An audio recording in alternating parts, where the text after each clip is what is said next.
नमस्कार शिक्षक साथियों, बिहार विशिष्ट शिक्षक चैनल के एक अनमोल पेशकश शिक्षा संवाद के एक और फ्रेश एपिसोड में आप सभी शिक्षक साथियों का तहे दिल से स्वागत है।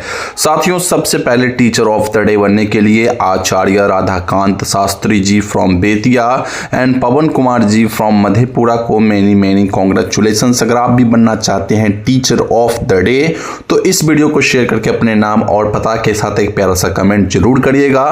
खबरों की सिलसिला स्टार्ट करें तो पहली बड़ी अपडेट। साथियों, सूबे के स्कूल संसाधन केंद्रों का पुनर्गठन। जी हां शिक्षक बंधुओं, जैसा कि मैंने आपको पिछले वीडियो में बताया था आप सभी को, राष्ट्रीय शिक्षा नीति के अनुशंसाओं के तहत राज्य सरकार ने प्राथमिक स्तर पर कॉम्प्लेक्स रिसोर्स सेंटर यानी CRC का गठन करते हुए स्कूल संसाधन केंद्रों का पुनर्गठन किया है, जिसके अंतर्गत प्रवेश की सभी 8,827 पंचायतों और 75 नगर पंचायतों में स्थित आंगनवाड़ी से लेकर उच्च माध्यमिक विद्यालयों तक को एक ही शैक्षणिक कॉम्प्लेक्स से जोड़ा गया है।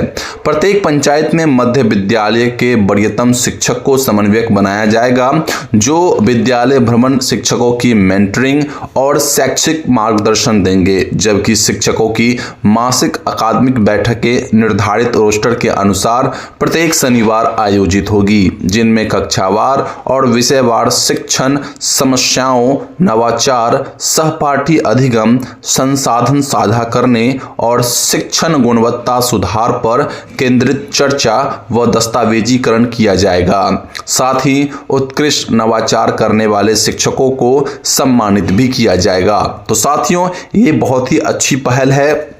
इससे पहले पूर्व में ये जो चीज़ें थी वो चल रही थी, लेकिन फिर बीच में बंद कर दिया गया था, लेकिन नाउ इसे फिर से चालू किया जा रहा है, जो कि आने वाले समय के लिए बहुत ही अच्छा साबित होने वाला है। खैर, बढ़ते हैं इसी के साथ नेक्स्ट अपडेट की ओर और अगली खबर निकल के आ रही है शिक्षकों के प्रोन्नति के हवाले से।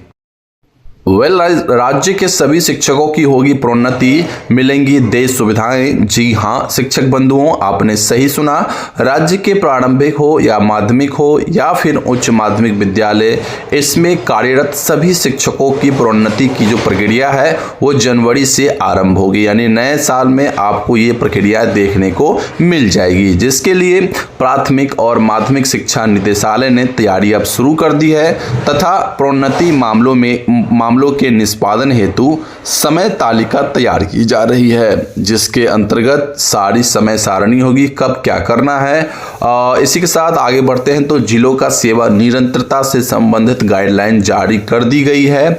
वहीं शिक्षा विभाग ने निर्देश दिया है कि शिक्षकों को सभी देय सुविधाएं सुनिश्चित रूप से प्रदान की जाए, जिसमें छात्र शिक्षक अनुपात को ध्यान में रखते हुए रैशनलाइजेशन के तहत सरप्लस स्कूलों को शिक्षकों को आवश्यकता वाले स्कूलों में भेजा जाएगा।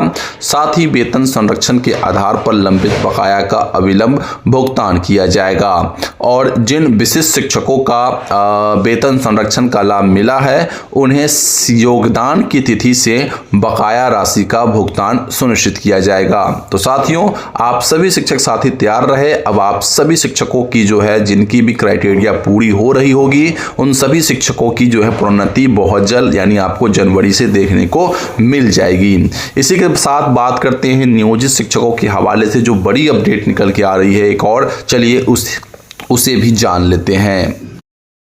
तो साथियों, EPF खातों में फिर से जमा होने लगी अंशदान राशि। जी हां शिक्षक बंधुओं, आपने सही सुना। नियोजित शिक्षकों के EPF खातों में वेतन से कटौती की गई अंशदान राशि एक बार फिर जमा होना शुरू हो गई है, जिसे शिक्षक 9 दिसंबर को EPF खाते में महीनों की राशि जमा नहीं हुई का सकारात्मक असर मान रहे हैं। मैंने कई बार इन मुद्दों पर आवाज उठाता रहा हूं। इसी के साथ आगे बढ़ते हैं तो पिछले 2-3 दिनों से शिक्षकों को मोबाइल संदेश के माध्यम से EPF क्रेडिट की सूचना मिल रही है। हालांकि फिलहाल जो है केवल 1 महीने की राशि यानी दिसंबर 2025 ही जमा होने की पुष्टि हो रही है, जबकि शिक्षकों के 10 महीने से लेकर 2.5 वर्ष तक की अंशदान राशि अब भी लंबित है। विशेषकर वे शिक्षक जो सक्षमता परीक्षा उत्तीर्ण कर विशिष्ट शिक्षक बन चुके हैं और NPS का लाभ ले चुके हैं। वे अपने ईपीएफ खाते से बकाया राशि निकासी की प्रतीक्षा कर रहे हैं और उम्मीद जता रहे हैं कि शेष अंशदान भी शीघ्र उनके खातों में जमा कर दी जाएगी। जैसे ही इनके खातों में ये जो शेष अंशदान की राशि है जमा होती है, वैसे ही ये सक्षमता उत्तीर्ण जितने भी विशिष्ट शिक्षक बन चुके शिक्षक है वो अपनी अपनी राशि को निकालना प्रारंभ कर देंगे। खैर, इसी के साथ बढ़ते हैं नेक्स्ट अपडेट की ओर और अगली खबर जो निकल के आ रही है साथियों वो काफी महत्वपूर्ण अपडेट है। चलिए जानते हैं उसे भी। तो 7 निश्चय 3 2025-2030 के तहत शिक्षा क्षेत्र पर विशेष फोकस। जी हां शिक्षक बंधुओं, न्याय के साथ विकास के संकल्प को आगे बढ़ाते हुए राज्य सरकार वर्ष 2025 से 2030 तक 7 निश्चय 3 लागू करने जा रही है, जिसके माध्यम से विकास की रफ्तार को और तेज कर बिहार को अगले 5 वर्षों में देश के अग्रणी विकसित राज्यों की श्रेणी में शामिल करने का लक्ष्य रखा है। पहले चरण 2015 से 2020 और 7 निश्चय 2 2020 से 25 में हुए विकास कार्यों को आगे बढ़ाते हुए केंद्र सरकार के सहयोग से नई योजनाओं का प्रभावी क्रियान्वयन एवं अनुश्रवण सुनिश्चित किया जाएगा। वहीं सबसे इम्पोर्टेंट बात कि उन्नत शिक्षा उज्जवल भविष्य के तहत प्रत्येक प्रखंड में आदर्श विद्यालय, डिग्री कॉलेज की स्थापना और इसी के साथ नए उच्च शिक्षा विभाग का गठन, पुराने प्रतिष्ठित शिक्षण संस्थानों को सेंटर ऑफ एक्सीलेंस के रूप में विकसित करना तथा एक नई एजुकेशन सिटी के निर्माण का प्रावधान किया गया है। तो ऐसे में देखना होगा कि इन 5 सालों में 7 निश्चय 3 जो है कितना हद तक संभव हो पाता है, सफल हो पाता है। इस बार हर चीज को दोगुना करने का जो है राज्य सरकार का लक्ष्य है। देखते हैं वो अपने लक्ष्य पर कितना उतर पाते हैं। खैर, बढ़ते हैं नेक्स्ट अपडेट की ओर और अगली खबर निकल के आ रही है साथियों।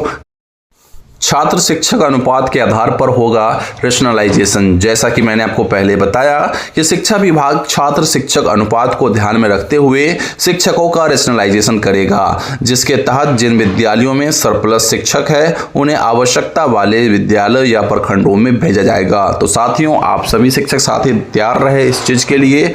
नए वर्ष में आपको ये चीजें देखने को मिल जाएगी जहां पे छात्र शिक्षक अनुपात से अतिरिक्त शिक्षक होंगे, वैसे जगहों के जितने भी शिक्षक अतिरिक्त शिक्षक हैं उनको या तो किसी अन्य पंचायत के स्कूल या फिर किसी अन्य प्रखंड के स्कूल में उनको जो भेजा जाएगा।